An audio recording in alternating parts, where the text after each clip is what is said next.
Hello नमस्कार, मैं हूं आपकी न्यूज होस्ट पार्वती निर्वाण और स्वागत करती हूं आपका क्रिप्टो टीवी पर। शुरू करते हैं आज के क्रिप्टो वर्ल्ड की हिंदी खबरें। सबसे पहले रुख करते हैं हेडलाइंस की ओर।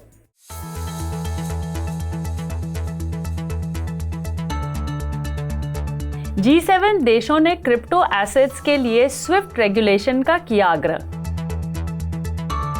क्रिप्टो करेंसीज में दिखी बढ़त, बिटकॉइन ने $30,500 के आसपास ट्रेड किया। जैक डॉर्सी की ब्लॉक ने Q1 में कमाया $1.3 बिलियन का प्रॉफिट। क्रिप्टो बैंक कैशा ने भारत में यूनिकस से किया एग्जिट। ट्रेड मिनिस्टर ने कहा क्रिप्टो पेमेंट्स को लीगलाइज करने वाला है रशिया। आर्गो ब्लॉकचेन के Q1 नेट इनकम में आई 90% की गिरावट। इथेरियम फोक के पीछे डेवलपर ने लूना फोक के खिलाफ दी अपनी सलाह। हाल के फायदों के बावजूद सोलाना को करना पड़ रहा है लगातार चुनौतियों का सामना। दुनिया के टॉप फाइनेंशियल लीडर्स ने उथल-पुथल के बाद क्रिप्टो करेंसी के तेजी से और कॉम्प्रिहेंसिव रेगुलेशन की बात की है।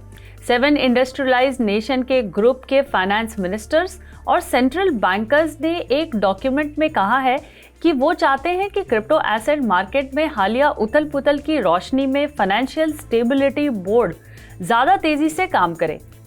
FSB बाज़ल में स्थित एक इंटरनेशनल बॉडी है जो 2008 के बाद के कई फाइनेंशियल नॉर्म्स को जनरेट करने के लिए जिम्मेदार थी, ने पहले इस साल अक्टूबर के लिए ग्लोबल स्टेबल कॉइन्स के रेगुलेशन, सुपरविजन और ओवरसाइट पर एक रिपोर्ट का वादा किया था। शेयर्स के साथ अपने स्ट्रॉन्ग कोरिलेशन को तोड़ने की कोशिश करते दिख रहे हैं क्रिप्टो करेंसीज को शुक्रवार को उच्च स्तर पर देखा गया, जबकि बिटकॉइन को $3,500 के आसपास स्पॉट किया गया। अमेरिकी स्टॉक और बॉन्ड यील्ड ने रातों रात ट्रेड्स में गिरावट देखी, जबकि S&P 500 बियर मार्केट की ओर बढ़ रहा है। इन्वेस्टर्स द्वारा संचालित लगातार सेल ऑफ में डर है कि इकोनॉमी मंदी की ओर बढ़ सकती है। हालांकि शेयर्स में नुकसान बुधवार की तुलना में काफ़ी कम था, जिसमें S&P 500 ने सिर्फ 0.6% की गिरावट देखी, जबकि डाउ जोन्स इंडस्ट्रियल एवरेज को 0.8% नीचे देखा गया। हालांकि दोनों इंडेक्स मार्च 2021 के बाद अपने सबसे निचले स्तर पर बंद हुए हैं। नैस्डैक कंपोजिट इंडेक्स, जिसने इस साल की शुरुआत में बियर मार्केट टेरिटरी में एंटर किया था, वो 0.3% पीछे हट गया है।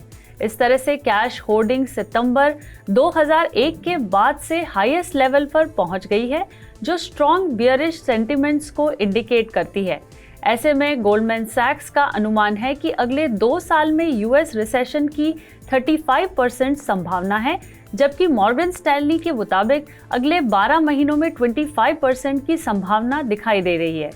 इन सब के बीच बिटकॉइन ने हाल ही में पिछले 24 घंटों में 6% की बढ़त के साथ लगभग $30,600 पर ट्रेड किया, जबकि ईथर को उसी समय के दौरान लगभग 6% की बढ़त के साथ लगभग $2,000 पर देखा गया। वहीं दूसरे मेजर ऑल्ट कॉइन्स ने भी बढ़त के साथ ट्रेड किया। कैश ऐप, स्क्वायर एंड आफ्टरपे को होस्ट करने वाली pro bitcoin umbrella company block 2022 में अपनी बढ़त जारी रखे हुए है। इसके शेयर होल्डर लेटर के अनुसार 2022 के फर्स्ट क्वार्टर में ग्रॉस प्रॉफिट साल दर साल 34% ऊपर रहा है। इस तरह से कुल मिलाकर ग्रुप ने ग्रॉस प्रॉफिट्स में $1.29 बिलियन की नेट प्रॉफिट उठाई है। हालांकि ऑपरेटिंग कॉस्ट भी 2022 के फर्स्ट क्वार्टर में $1.52 बिलियन के साथ साल दर साल 70% ऊपर रहा है। ग्रुप ने एक्सप्लेन किया कि आफ्टर पे का acquisition buy now pay later service increasingly cost पर एक्सप्लेन कर सकता है। इस तरह से टोटल नेट ब्लॉक का रेवेन्यू जनवरी से मार्च 2022 तक $3.96 बिलियन तक पहुंच गया। ग्रुप कंफर्म करता है कि गिरावट बिटकॉइन रेवेन्यू में कमी से प्रेरित थी। कैश ऐप ब्लॉक के बिटकॉइन रिटेल आउटलेट के साथ साथ एक मोबाइल पेमेंट सर्विस ने 2022 के फर्स्ट क्वार्टर के दौरान $1.73 बिलियन का बिटकॉइन रेवेन्यू और $43 मिलियन का बिटकॉइन ग्रॉस प्रॉफिट जनरेट किया है, जो कि साल दर साल रिस्पेक्टिवली 51% और 42% कम है। फियाट और क्रिप्टो नियोबैंक कैशा ने यूनिकस से अपनी वापसी की घोषणा की है, जो B2B क्रिप्टो बैंकिंग में मार्केट लीडर बनने के बाद पर्सनल बैंकिंग मार्केट में एंटर करने के लिए कैशा का पहला प्रयास है। 2020 में यूनिकस ने यूनाइटेड मल्टीस्टेट कोऑपरेटिव के साथ साझेदारी में अपने कस्टमर्स को इंडियन रुपीस में क्रिप्टो फ्रेंडली सेविंग्स अकाउंट्स की पेशकश की थी। हाल ही में Caisa holding company crypto innovations UAB को लिथुआनिया ने एक European virtual assets licence grant किया था। ऐसे में कैशा द्वारा जल्द ही भारत के लिए अपना एक्सपेंशन की योजना जारी करने की उम्मीद है। रशियन फेडरेशन के इंडस्ट्री और ट्रेड मिनिस्टर डेनिस मांतुरोव के अनुसार रशिया क्रिप्टो पेमेंट्स को जल्द या बाद में लीगलाइज करेगा। देश की सरकार पूरे 2022 में अलग अलग क्रिप्टो अडॉप्शन को एक्सप्लोर कर रही है, लेकिन अभी तक डिजिटल एसेट पेमेंट से संबंधित किसी भी ठोस नीति को अंतिम रूप में नहीं दिया गया है। हालांकि रूस ने फाइनेंस मिनिस्ट्री से अप्रैल से अपने ऑन डिजिटल करेंसी बिल के माध्यम से इसके लीगलाइजेशन की सिफारिश की थी। सेंट्रल बैंक ऑफ रशिया और मिनिस्ट्री ऑफ फाइनेंस ने हाल ही में क्रिप्टो रेगुलेशन पर पूरी तरह से अपोजिंग व्यूज का विरोध किया है। सेंट्रल बैंक एक आउटराइट बैन की तलाश में है, जबकि मिनिस्ट्री ने टैक्सेशन के लिए रेगुलेशन की मांग की है। हालांकि यूक्रेन में चल रहे आक्रमण के बाद CBR ने क्रिप्टो के प्रति बहुत अधिक आक्रामक रुख अपनाने की बात स्वीकार की है, जिसने इस सेक्टर के विकास को प्रभावित किया हो सकता है, क्योंकि अब ये लोकल डिजिटल एसेट मार्केट को वर्किंग स्टेट में लाने की तैयारी में है। आर्गो ब्लॉकचेन ने Q1 में $2.1 मिलियन की नेट इनकम की सूचना दी है, एक साल पहले इसी क्वार्टर की तुलना में, जो 90% से ज़्यादा की गिरावट के साथ है। आर्गो ने दूसरे फैक्टर्स के अलावा डिजिटल करेंसीज की फेयर वैल्यू में बदलाव का हवाला दिया है, जिसमें बिटकॉइन की कीमत एक साल पहले सेम पीरियड में लगभग $60,000 की तुलना में Q1 के लिए ज़्यादातर $40,000 की रेंज में थी।